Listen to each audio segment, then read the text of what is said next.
Hi, everyone. Thank you so much for being with us today. Today, I have a very special guest with me. Elizabeth Gifford Maffei is an intuitive life coach, emotion code practitioner, and Reiki master whose work is grounded in energy, frequency, and the quantum field. Known as a trauma disruptor, she helps clients uncover and release the root causes that block them from experiencing their divine birthright, freedom, ease, and joy. Known for her calm presence, intuitive wisdom, and supportive guidance, Elizabeth helps her clients see their lives from a fresh perspective so they can create greater balance, abundance, and fulfillment. She is the creator of Untangling the Heart, including her podcasts, seminars, workshops, and card deck. Her mission is to guide you back to the cellular memory of who you truly are, a being of light, love, and limitless potential. Hi, Elizabeth. Thank Hi, you so much for Sara. being with us. My honor, my honor. That is some impressive resume. But who is Elizabeth Gifford Maffei? Who are you? So I'm a soul who has always been here, who has experienced many, many, many, many, many lifetimes, as we all have. You know, once we were created, we just continue. And I'm here to learn. I'm here to create. I'm here to expand. I'm here to make mistakes and mess up, right? Yeah. And we just kind of learned through that, right? And also just on a mission to serve. I guess my soul has evolved to a place, and there's way more to go, but it's evolved to a place where I know that it it it pains me to see other people in pain. Let's put it that way. And when I know that maybe the only thing that can help them in that moment is a kind word, um, then I'm there to do that. I think we all have this vision, this mission of making a difference in the lives of other people. And I think that's really who I am. That's beautiful. Yeah. And you are always very kind when the way you show up, always so calm. It's just it's just soothing to be in your presence. Mm. And that's something that not everybody gives. Yeah. It is wonderful.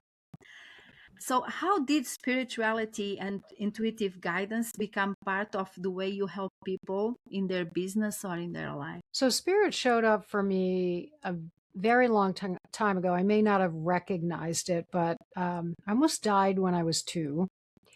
And I have memories of that actual experience and what happened there. And then, so I had a couple of times in my lifetime when I could have exited this body, right? And I also had experiences as a child that, when you're a kid, you think everything is normal, right? What do you know? So I remember I was playing in my room one day. The door was shut and I was playing with my dolls on the floor, and all of a sudden I just felt like something came from behind me and just wrapped their arms or their wings or whatever it was around me and hugged me. And I thought, as a kid would, oh, that's nice. I didn't, I didn't freak out or anything like that. But looking back as an adult and all of the experiences that we all go through as we're growing, and some of them are not pleasant, but again, they're to teach us.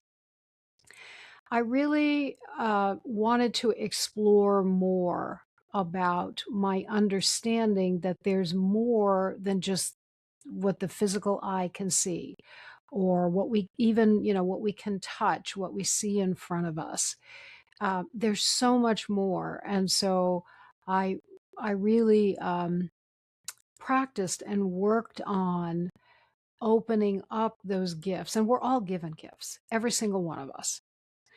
Sometimes in a lifetime we use them, sometimes we recognize them, and sometimes we don't. Sometimes we're just here to help other people and not so much for us to grow. So I think that my my exploration of my spirituality just came in a very natural, organic way. And I knew that I could no longer just be a coach who had one purpose or a mom who had one purpose, right? We all wear different hats. I knew that I had to use all of the gifts that were given. So, Hmm. You know, many people hear the word intuition, but aren't always sure what it really means. How would you describe intuition, and how can someone begin, to learn to trust it? oh, see, that's a great question. Um, because yes, we all do have intuition, and we've all had these experiences where, and it could be something very simple, where you say, well, I really don't want to go to the grocery store today, but there's just something that's telling me just don't go. But if I don't go, then I won't get I won't get done what I need to do. And, you've got your little list and check it off, right? And then you end up going and maybe you're in a near accident or you are in an accident, right? Hopefully not, but something happens, and it doesn't have to be as dramatic. It can be something simple. And then you go back and you say, darn, why didn't I trust my gut? Well, that's part of your intuition. So, we work so much on this brain, this computer, and literally that's less than 1% of our intelligence. And really, our true intelligence is our tuition. And so it's really trusting our guidance system. And that can come from our heart area, where sometimes we feel something and we like you might be in a networking event and there's somebody across the room, you've never met them, and you just have this feeling that you need to go over and introduce yourself to them. You don't know why, you don't know what it is, and your heart is guiding you to do that. Or sometimes, again, it's your gut, that's your solar plexus, right? That seat of confidence and courage. But we have this inner guidance system. And your question was, how do we trust it?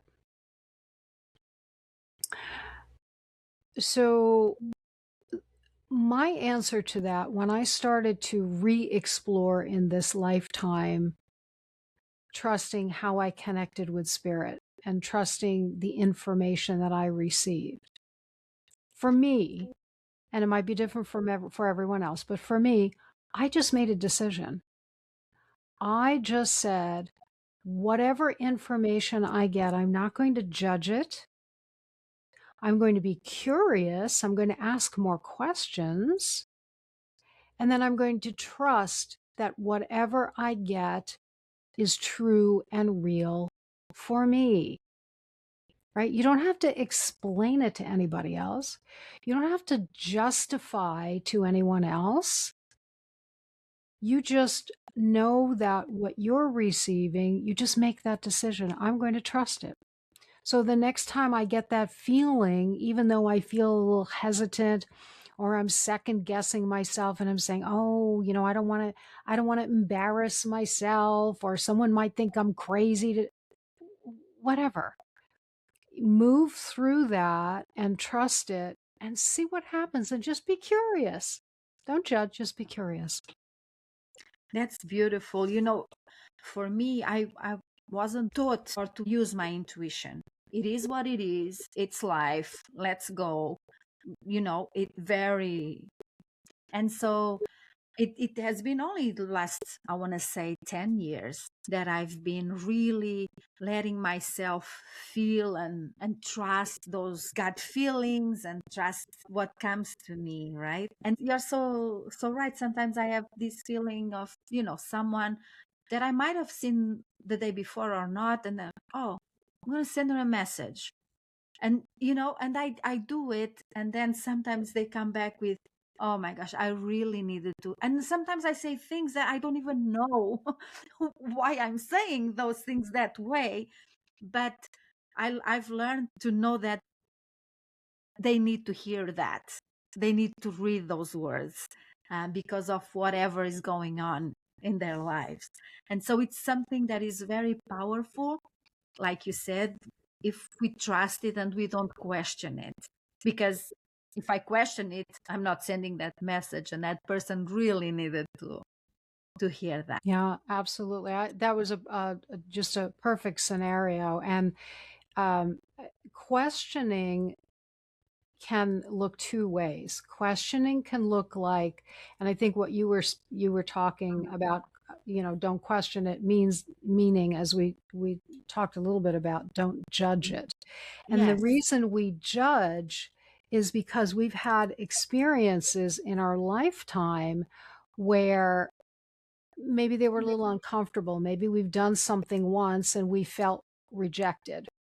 The person Mm, said, "Oh, like they weren't you might have walked all the way across the room to go meet somebody, and they looked at you like you were crazy." And like, yeah, well, but that was whatever the reaction was coming from them.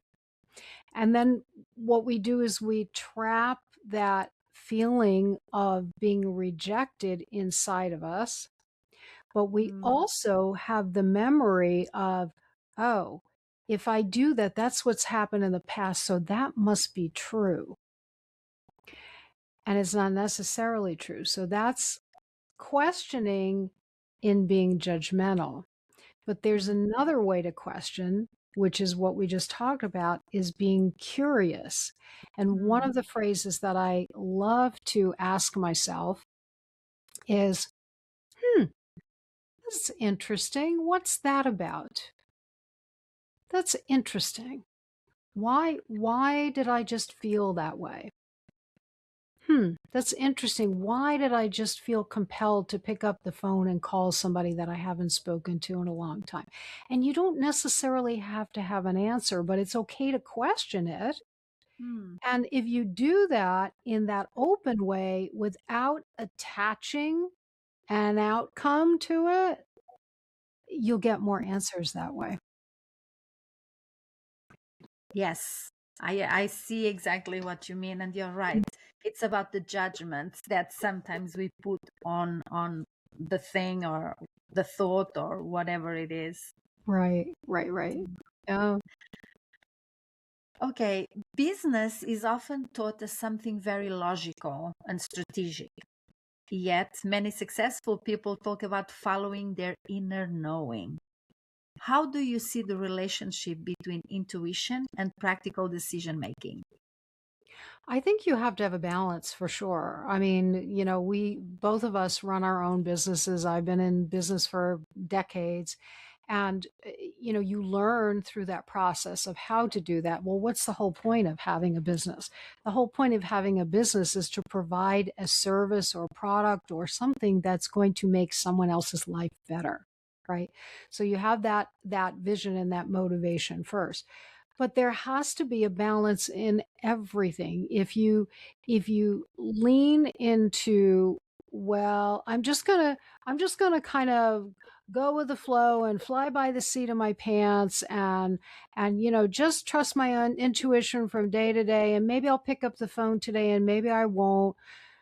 You can do that, but you're really playing in a space that's really not serving you or Mhm. serving anybody else. So I think there also has to be that balance of strategy and structure, and putting at least a simple strategy together. If you do this, then the next step is this. And if you just, even if it's just two steps, you do that consistently, that's a strategy. It doesn't have to be overcomplicated based on what you're doing. And then you can relax and use your intuition and your gut feelings and where your heart leads you.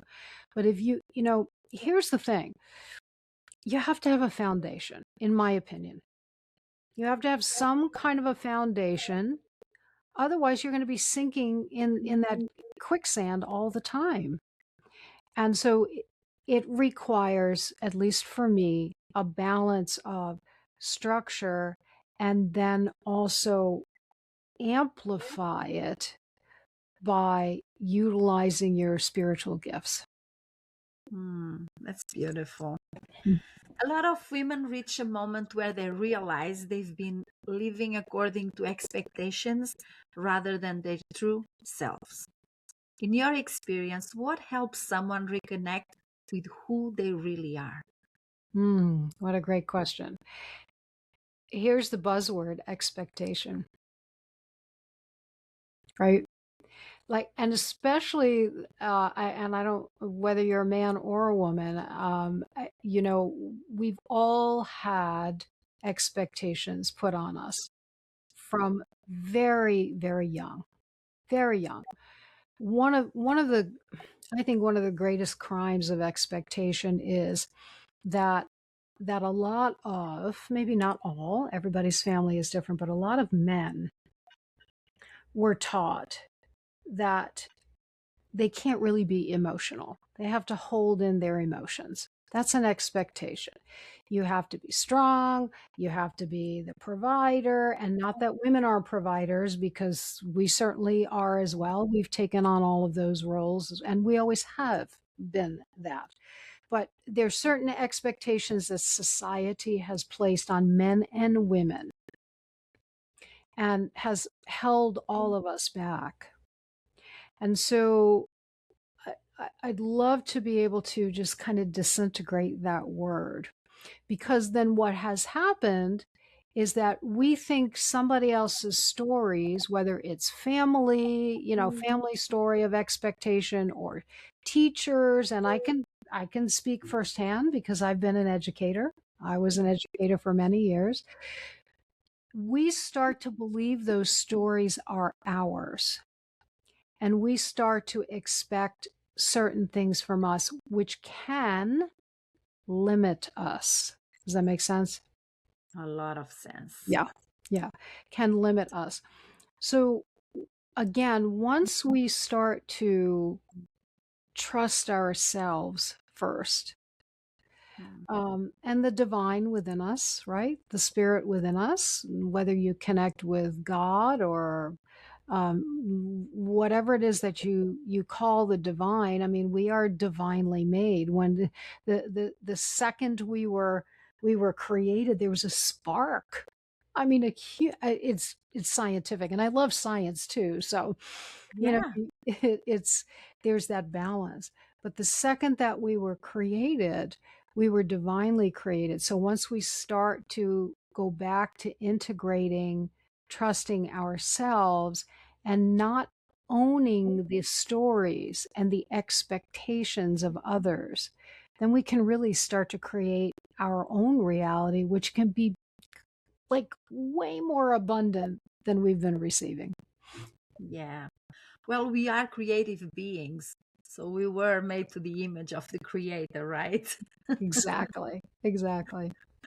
I totally agree. I too am a teacher by education. And the other day I actually saw a mom, she put out a post somewhere where she was just saying, we need to be creators, we need to trust ourselves, yet we put our children in schools that are made to think like everybody else, who are expected to remember things like everybody else. Are we really letting them be creative and think outside the box and be themselves, and it was something very simple, but it really touched the chord with me. Mm. We School, I love school, always loved school, and being a teacher also, but it is true, and that has changed how I show up for the children that I do help, because I don't teach anymore, but I do volunteer with the children after school, to help with homework and things. And it has changed a little bit the way I show up and the way I interact with them, because they should be let, have their own thoughts and be free and be able to express themselves without being ridiculed, if you will, or without being said, don't say that, or, without those expectations per se. Yeah. And I mean, you're doing this right now, just as we're speaking, and you're asking open-ended questions, which is, you know, our the system has forgotten or has chosen, whatever it is, chosen Mm, not to integrate that in. And so, yes, we want to learn the basics. You know, it's helpful to know how to read and use numbers and all of that in our particular world right now. But I think their curiosity has been dimmed, yeah. and allowing themselves to come up with solutions rather than being told, well, here's the answer to everything. Mm. Well, your answer, Sarah, to a question might be totally different than, my solution to a question. And Yes. so, what is wrong with collaborating and putting all of these solutions together and then creating something even bigger? And that's how many things are created. But yeah, they're. I don't think they're often inspired to think for themselves and or made to feel like it's okay to think for themselves. And that's the bigger problem, right? They're not, Sure, we don't tell them that it's okay, that they can have their own ideas. They can absolutely. think for themselves. You work with many people who are feeling stuck or overwhelmed. Is there a moment or story that illustrates how trusting intuition or shifting a perspective changed somebody's path? Hmm. So I had a gentleman come to me once who was really on the edge, was really on the edge of life, the edge of family, and couldn't even look at me. Um, just kind of got dragged to having a conversation with me and couldn't even move the body language or make eye contact. And he was deeply, deeply, deeply in emotional pain. And I just allowed him to be who he was and where he was, and I met him right there. And within about 30 minutes of one of the tools that I use, I noticed that he turned toward me.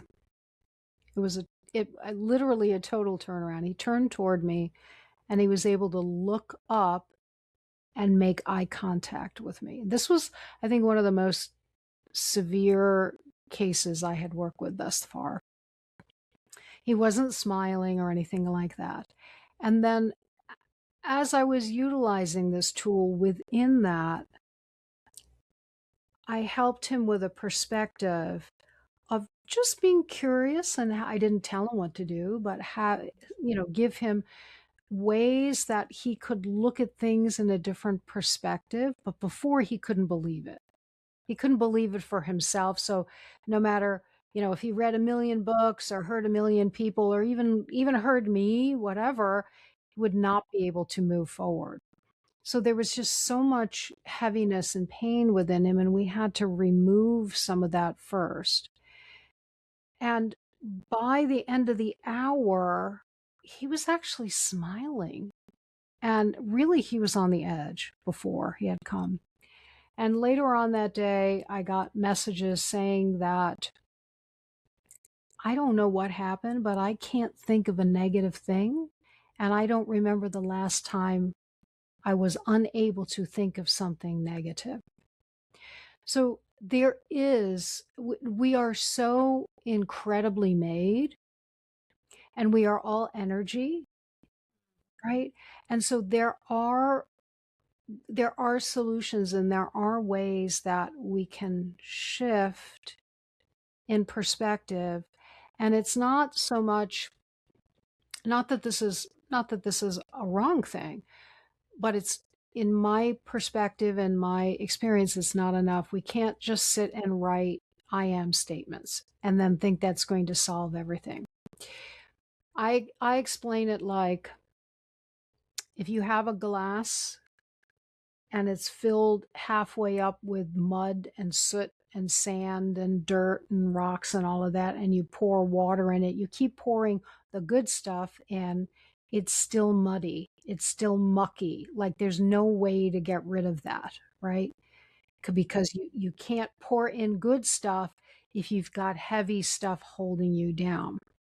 So it's again that balance, that combination of learning or relearning what we should have learned from the very beginning, how incredible we are and our incredible abilities to be able to create whatever we choose.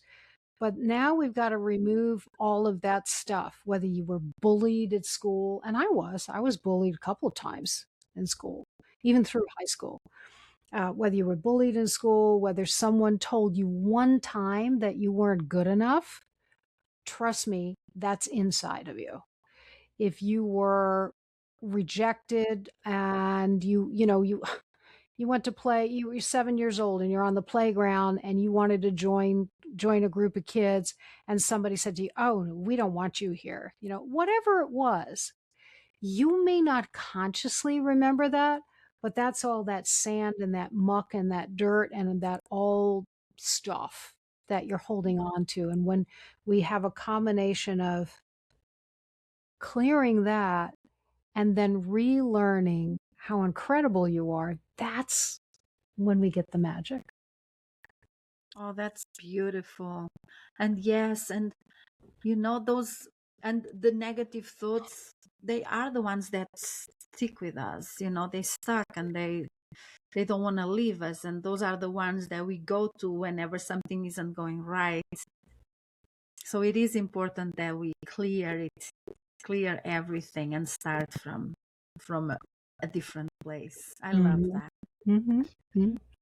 If someone listening today feels disconnected from themselves or unsure of their direction or afraid to even own their own truth, what is one small step that they could take to begin changing that?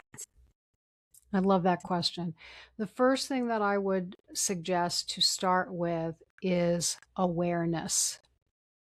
We have been trained, my opinion only, to be very robotic, to accept everything as truth and as it is. And it just begins with allowing yourself to be aware of what's happening, how you're feeling, where you're feeling it in your body, right? If something happens and you feel really tense, where do you feel it? Are you gritting your teeth? Have your shoulders gone up? Or do you feel like you've just been stuck in the heart or someone stabbed you in the gut? We've all experienced those feelings. Just be aware and then be curious and just ask yourself, why did I just feel that way? What just happened to make me feel that way? And then when you can connect it, right? You don't have to do anything more than that. Just start to be aware rather than running on a program. That's what this brain is. It's a computer, it's a program. Instead of running on the program, start to be aware and look outside of the box. I love that. Mm. Okay, I have a few rapid fire questions. Are you game? Of course, let's go. Okay. A word that defines this season of your life. Expansive. A book or quote that shaped you. The Game of Life and How to Play It by Florence Scovel Shinn. Something simple that makes you feel grounded. Oh, gardening, getting my hands in the dirt. What does self-care look like for you right now? Trusting when I need to stop, I stop. Trusting when I need to go, I go on full speed, allowing my energy to flow the way it's supposed to. Nice. Mm, Beautiful, Elizabeth. Thank you so much for oh, being with me today. my Before honor. before we wrap up, how can people get in touch with you, how can they connect with you? Oh, I would love that. Well, I do offer a free seminar once a month that's coming up next Monday, but they can always text me at 321-303-8649, or you can go to my website, elizabethgiffordmaffei.com, and just connect. I'd love having conversation and meeting people where they are. Thank you. Thank you so much. I will leave all your details in the show notes. And again, my friend, thank you so much for being with me. I really appreciate you. Thank you for the beautiful angel and the just abundantly minded, embracing soul that you are. Thank you. Hmm?